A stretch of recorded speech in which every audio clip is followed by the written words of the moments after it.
Hi, James. Hi, Joe. Well, actually, before I say how was your week, it's going to be really weird because although only 1 week has gone by since we last met to record, the episode we recorded ended up being broken up into 2 weeks. So what we recorded last week is still going to be playing this week, and what we're recording now won't be playing until the week after, which works out well for us actually because next weekend is Christmas Eve, and I don't think we want to record on Christmas Eve. It actually worked out perfectly. So this will be the first episode to drop after Christmas. So having said all that, even though people are listening to this after Christmas, this is like a week before Christmas. And how was your week before that? Oh, lots of things going on. Had to hang around the house for a while for a new oil tank and a new washer to be put in, but that's was not a small amount of money. No, I can imagine an oil tank. That brings me back to my childhood. I haven't lived in a house with an oil tank since I left the New England area. Even here in upstate New York. Actually, this is Western New York. Upstate is like more like Albany and Watertown over there. Anyway, here in Western New York, no oil tanks, at least in any houses I have. I guess I have seen oil trucks, so they must exist somewhere, but nowhere I've lived. I have electric and gas. For my week, what was my week? My week was just boring. Nothing amazing. Oh, went to see the new Black Panther movie. There was a scene during the movie, and I said, oh, this would be great if I'm not giving any spoilers, showed up. And that ended up being a major plot of the film. And I was like, wow, I didn't think anybody remembered that character other than I. I can't go into the full thing there without giving spoilers. So that's all I'm going to say about that. And tomorrow is It's a Wonderful Life. We already talked about that in a previous episode. Yeah, other than that, just work, holiday shopping, and the movie. That's it. Oh, currently watching Wednesday on Netflix. What is that one about?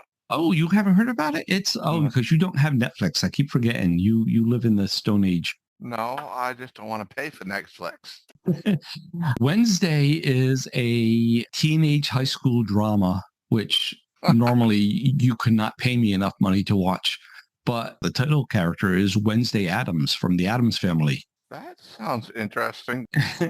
And so they send her off to Nevermore Academy, which is a school for oddballs. It kind of places the Addams into a bigger world where, yeah, everyone in the world just accepts that there are werewolves and vampires and all that stuff. And it actually turns into a murder type investigation show with Wednesday trying to investigate some strange happenings that are happening there. But the series is directed by Tim Burton. I wasn't going to give it a try because I was like, that's just a weird idea. And I haven't been happy with any of the Addams family properties since the original television series. And I still think you will never find another Gomez Addams better than John Astor. He was amazing. I agree on that one. The guy they have doing Gomez on this one, he doesn't fit the part. I don't like it. And they weaken the character a lot, which is necessary because Wednesday is supposed to be the star. I get it. Where was I going with that? Directed by Tim Burton. Don't like Gomez very much, but the rest, it's quirky. Of course, I just said Tim Burton, so of course it's quirky. In fact, I'm looking right over there at I'm pointing. Actually, it's my wife's Nightmare Before Christmas clock, which is saying 8 days till Christmas. But then as soon as Christmas is over, the little thing that says Christmas, we flip over and it says days to Halloween, and it starts counting down the days to Halloween. It is one of her 3 favorite movies. The other 2 being Wizard of Oz and The Fifth Element. We are getting way off topic. This week, we are doing feedback, and we have a lot of it, and we're recording on Zoom for the very first time. Thanks for that heads up there, Jason. So we're going to jump right into the first the first voicemail. And speaking of Jason, it's from I think they're all from Jason today. So let's give it a start. And this one is him referring to our episode where I think it was called Joe Hates Art, where I was taking the enlightened view that we are all big boys and girls and we can read books without pictures. And James was saying, give me the pictures. Oh, and I actually have a good example to support but let me see if Jason will give me an excuse to say it. Hey guys, Jason here. Just listened to Joe Hates Art, and I'm not a big believer. I can go either way, right? I enjoy art in RPG rule books, but I don't need it. And I find that, if I'm buying physical books, I do look at the art, although it's definitely not a deal breaker for me if the art's not great, if I like other things about the game. But these days, we're primarily buying PDFs. I don't care about the art at all in PDFs, to be honest. In fact, I'd rather have my PDFs not have art. So if I'm buying a physical book, I like art. If it's art I like Palladium. I am one of the people that enjoy the art in the Palladium books. So I like the art there. But if I buy a PDF, I just assume there not be any art at all in the book, because for me, the art just makes the PDF harder to parse and harder to go through. So PDFs, no art. Physical book, yeah, I'm happy to have art. And I think like a picture every 3 pages or 5 pages or something is fine and plenty. So yeah, that's kind of where I fall in art. As far as Polynesian games, Actually, I'm going to stop him before he talks about Polynesian games and talk about art.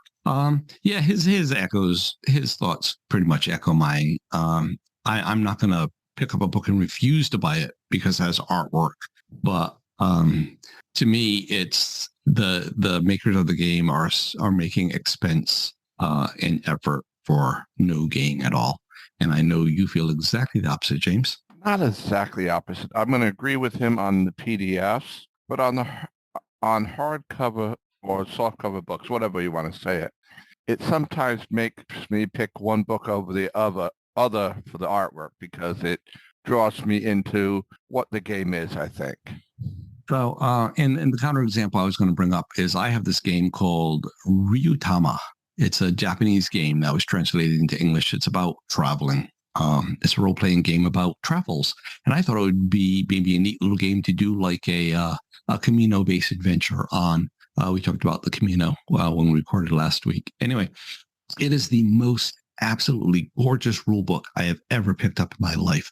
The artwork is exactly the style of art I like. It's very Japanese. It's beautiful. It is the most beautiful rule book in the universe. And the game absolutely sucks. And of course, I should make this disclaimer every so often when people hear this. Whenever I say stuff like that, that is how it fits for me, right? But everyone's different, and it might be the most perfect game in the world for you, but I'm not you, I'm me, and so I can only talk about from my experience. Objectively, I don't know. Subjectively, in my world, it is a horrible, horrible game, and we will talk about that because it's on the list of things for us to review. So we can get to its own episode. And then you look, though, at the original 1974 Dungeons and Dragons. And the 1974 Dungeons and Dragons is horrible in terms of art. Does it even have any? It has some sketches here and there. But the rules are perfect. And that's all I'm saying is that given the choice between great rules and lousy art and great art and lousy rules, we're playing a game. I want the rules. And so I'm going to cut you off there for 1 second. You've already made your point. No, I have another one I'm going to bring up with you. And you've told me this story that when Dungeons & Dragons was first done, he was having the neighborhood kids or friends draw up the art. They were not professionals. Yeah. Oh, actually, I might be crossing that with Tunnels and Trolls. Tunnels and Trolls, he just went to like the dorm and had some kid draw it. Yeah, but that's my point. You can make a great game with no art. You cannot make a great game with just art. That's all I'm saying. So given the choice, forget all the art. Just give me the rules because that's all I care about. All right, Polynesian games. Let's see what he's going to say. The Design Mechanism is a company that does Mithras, which is an offshoot of BRP, the system for Call of Cthulhu, RuneQuest, and all that. They just came out with Mythic Polynesia, which might do what you're looking for, although it is catching a lot of crap because I guess they didn't get cultural advisors for it. So I don't know how long it'll be on the market, but it's out there right now. So anyhow, take care, and I will talk to you soon. So as always, hey guys, thank you. Jason here. Whoops, stop. Hush up, Jason. We're talking. As always, Jason, thanks for your feedback. Thanks for telling me about that game. I don't think I'm going to grab it though. Yeah. So cultural sensitivity is something I try to do. So that's why for my approach, it's not really going to be Hawaiian or Polynesian. It's going to be actually very fantasy, probably very European, almost Greek but with the Hawaiian level of technology and resources during the Stone Age period. Anyway, that's all I had to say to that. What about you, James? Anything? I have to check in on the game. I have not heard any rules or seen anything on this game yet. All right. Our next voicemail then is this one was from the character background episode. Let's listen to Jason. Hey guys, Jason here. Just listened to your character backgrounds 2, where you answered Evil Jeff's email. Great episode. The 7-sentence PC is a wonderful idea. I may start trying to incorporate that. I've got a bunch of old Dragon magazines. I've got the DVD or CD, I guess, with the first 250 as well. I don't know. I don't remember that article. I'm going to have to go back and read it, but I think that's great. As far as backgrounds where everybody's tied together and pulling in, yeah, I don't like that. The movie example I like to use is the second Spider-Man series with Andrew Garfield that Sony did, where you only get The Amazing Spider-Man 2, the one with the lizard, and Jamie Foxx as Electro, where all the villains come from Oscorp, and Spider-Man's powers come from Oscorp. So it's all tied together. I don't like that at all. As far as tying everything together, like with the Village idea, that sounds a lot like Beyond the Wall. If you haven't looked at Beyond the Wall, it might be worth looking at. To kind of an OSR RPG, but you build a village together, and the characters kind of mainly are there to protect the village. So it kind of ties that smaller world together, which is kind of nice. As far as my comment about your show, I'm sorry. I will clarify that on the next episode I record. My Thanksgiving episode's already recorded, and System Sunday's already recorded. But my next Monday episode of next week, as I send you this message, I will clarify that you're not point counterpoint, right? And I'll make sure that's clear. So I apologize for any misrepresentation. That was not intentional. I am in the car, so I can't look at the logos right now, but I will check out the new logo. I'm sure it's wonderful. I look forward to seeing it. Take care. Have a wonderful Thanksgiving, guys, and I will talk to you soon. All right. So we're a week before Christmas, and he's telling us to have a great Thanksgiving. That's how long it's been since we've done a feedback episode. Sorry, people. Well, I want to start on this one. All right. Jason, we take any compliment. You don't have to be sorry about what you say. We're just happy that you're giving us a good review. Yeah, I actually, after I got this voicemail, I sent Jason an email. I said, dude, you've got nothing to be sorry for. If anything, I was just using that as an excuse to put it out there that we don't fake our positions, that James and I really do disagree on almost everything. But, tomato, that's all. The other things you said in there, Jason, 7-sentence PC. Yeah, thanks. I'm glad you like the idea. I have that CD as well. I think James does as well. Yes. Oh, I actually have most of the books starting from 40 or 50 up. Nice. All right. And then that other game you talked about with the village, I will find a link for that and throw that in the show note. I should have paused during the thing because there was something else I was going to say, but I don't remember what it was. Anything else from you there, James? I'm just going to add one thing more. I believe there's a series of books on that name also, Beyond the Wall, and I read it many years ago. It's an interesting subject. It might be a coincidence, maybe. It might not be. I don't know. I'm not familiar with the books or the game. All right. All right. And here's Jason responding to the interview we did of you. Hey guys, Jason here, just listening on the way to work. Joe, I wouldn't admit this on my show, but actually I probably would admit it on my show, but I kind of like rom-coms too. Now. All right, I'm just going to stop there and say, of course, because we are both highly intelligent people and we do not feel our masculinity is threatened by admitting that we like the so-called chick flick. I'm going to read that. Oh, I have comments, just not something I can say on this podcast without being beeped Pressing out. On. As far as James's answers, I find them very interesting.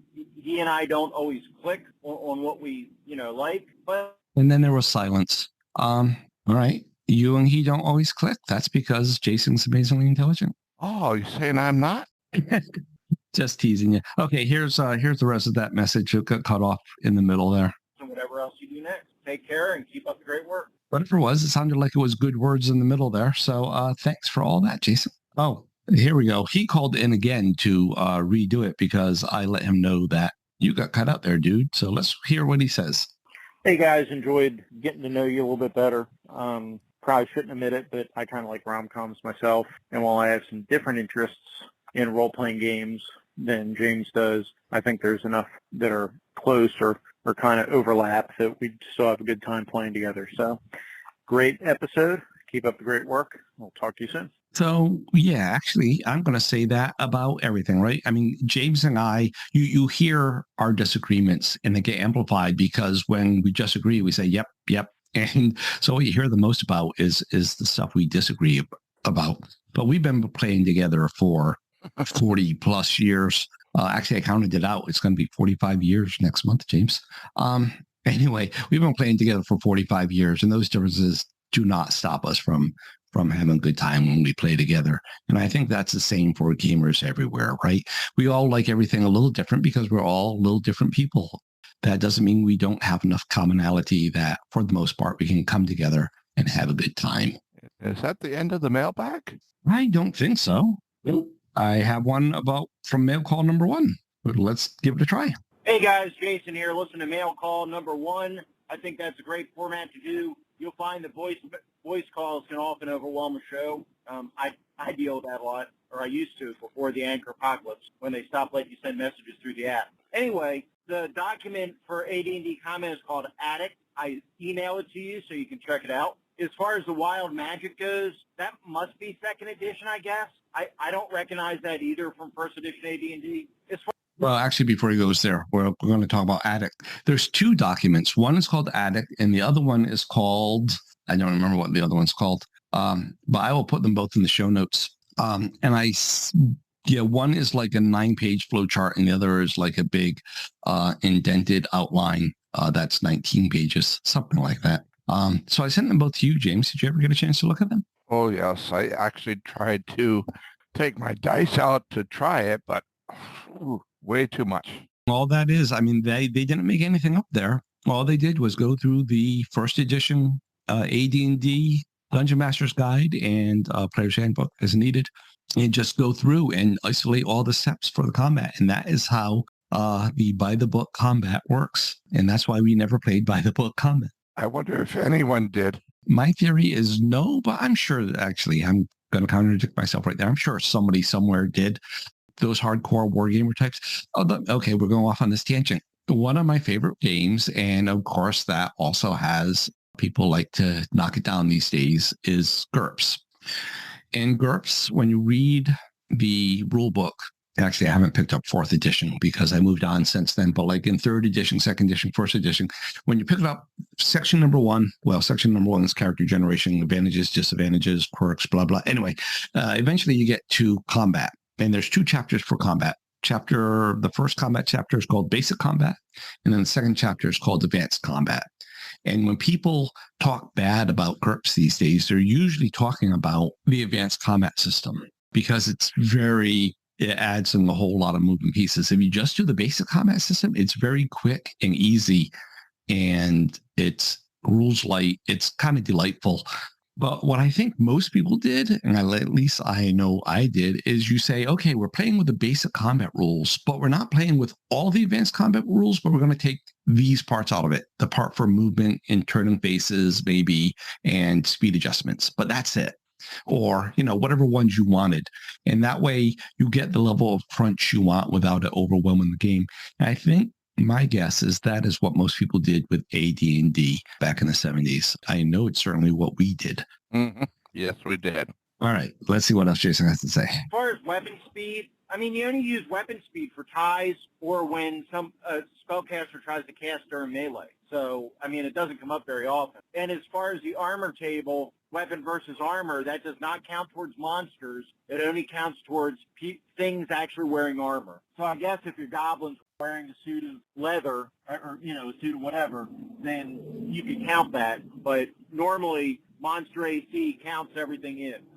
So the way I'm going to disagree with that is if you're fighting something like a cow and I don't know, and they took into account the toughness of the hide when doing the characters, the cow's armor class, in essence, they're saying that the how is wearing leather? And it seems to me that you should do the weapon adjustment for leather, because some weapons will be more efficient against leather than other weapons. Again, by the book, Jason is absolutely correct. But logically, I think it should work more like I'm saying. And so then you have to go in for each monster. You have to say, well, what is the armor equivalent? So I don't entirely agree with Jason there.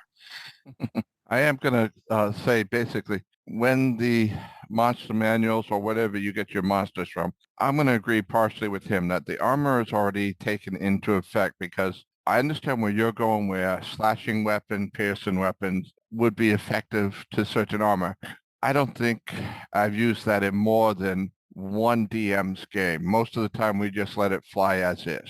That was exactly my point though, James, right? As I'm saying, if you're going to use that weapon versus armor table, it seems to me that for each monster, you have to consider what their armor equivalent is, even though by the book, no. But it seems to me, that's all I'm saying. Let's get going. Okay. At all. It's already figured into their armor class. Anyhow, great episode. Look forward to your next one. Sorry for any background noise. I'm driving to work in a car. So talk to you later. All right. Thank you for that, Jason. There wasn't anything else to comment there. I think actually, James, we should maybe wrap this one up. We will just keep doing mail call episodes until we are all caught up. And how behind are we? Let me look at our directory there. Oh, that second document was called the AD&D by the book combat flowchart, by the way. Oh, actually, we only have 2 more voicemails to do. But yeah, we'll still keep them. I think I have another one I haven't downloaded off of Google Voice yet. We also have a note from Sam.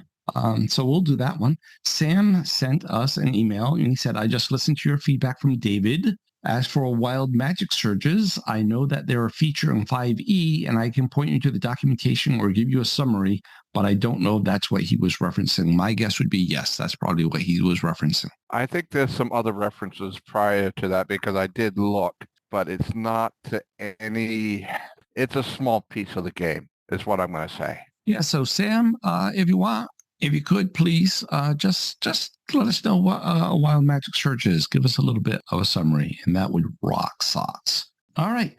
So, James, I had this idea. Surprise. After we did the interviews, I'm like, that was really a cool little way for people to get to know us. And I was like, what if we continue that with a one question a thing every episode? And there's just one question. We pull off a list like we do the episode ideas, and we both answer the question. And so I'm going to throw a question at you, James. Tell us about your first car. It was a Gremlin, brown, I believe. It was easy to work on. That's the one thing I did like about it. I had to fix it several different times. It was an interesting, especially learning standard. And you? Okay, so my first car, how come my answers are always more complicated than yours? My first car, technically speaking, was a 1970 Plymouth Duster. It was blue. It was my mom's car, and it didn't run for anything. And so eventually my aunt Fran gave my mom her car, and that was a 1972 Dodge Dart. Yeah, I was going to say Dodge Dart Sport. Oh yeah, I think it was a Sport. No, because the Sport was the one that looked like the Duster, right? It was just a Dodge Dart, but it was the 2-door, not the 4-door. But you might remember me driving that one sometimes when I could borrow it from my mom, because that's the one where the hood latch was broken, so the hood was tied down with yellow rope. But that wasn't really my car, right? And so the Duster, while it was my car, it never left the garage until one day in a teenage angst-ridden hissy fit, I pushed it out of the garage and put it on the road, and then she yelled at me. I got it registered. Still, it never got fixed, and I never actually drove that car. So although it was my first car, I never drove it, so that doesn't count. The next one I sometimes claim is a 1974 Chevy Camaro. It was that coupe color brown that they thought cars were pretty in back in the 70s. But that's really cheap, because that wasn't my car. That was my brother-in-law. My brother-in-law, Bill, he passed away last year rather suddenly. That's kind of sad, because he was a really awesome dude. I guess it would have been sad even if he wasn't, but no, he was truly an awesome dude, and he became a member of the family right away. And yeah, anyway, So I drove that but only for like a month or so. Then I went away and I joined the Air Force when I was young, and I didn't have a car until I got to my first duty station, oh no, I lie. So while I was in the Air Force, I came back, Christmas Exodus, it was called, when we were in tech school. I came back for tech school, and while there, my mom bought me a Plymouth Horizon. A lot of Chryslers in this segment. Chrysler, if you want to support us, contact me. Anyway, bought me a Plymouth Horizon, but she didn't actually give it to me. So she bought it. I drove it from Boston, where we bought it, back to Rhode Island. And then I went back to Texas for the Air Force, and I got stationed in England. And so while in England, I bought a Morris Marina, which no one in this country is going to know what that is, but that was my first real car, was a green Morris Marina. Okay. That's it. So like I said, this will be our first Christmas episode after Christmas. So I hope everyone had a wonderful holiday, and I hope you did too, James. Thank you. Since we were talking about the future and past tense. And Happy New Year to everyone. Oh, good call, James. This is why you're a co-host. Have a Happy New Year, everyone. Welcome, thanks for joining us. Thanks for joining me, James. Next week. See everyone next week. Bye. Bye. I'm looking for the button to stop recording. I can't find it. Oh, there it is.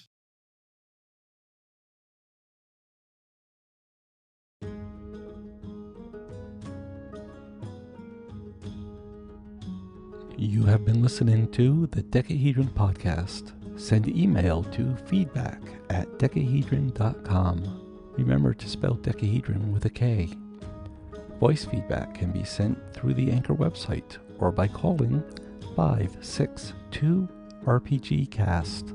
That's 562-774-2278. Links are in the show notes. Music is courtesy of Kevin MacLeod, logo by Design Cat. Thanks for listening.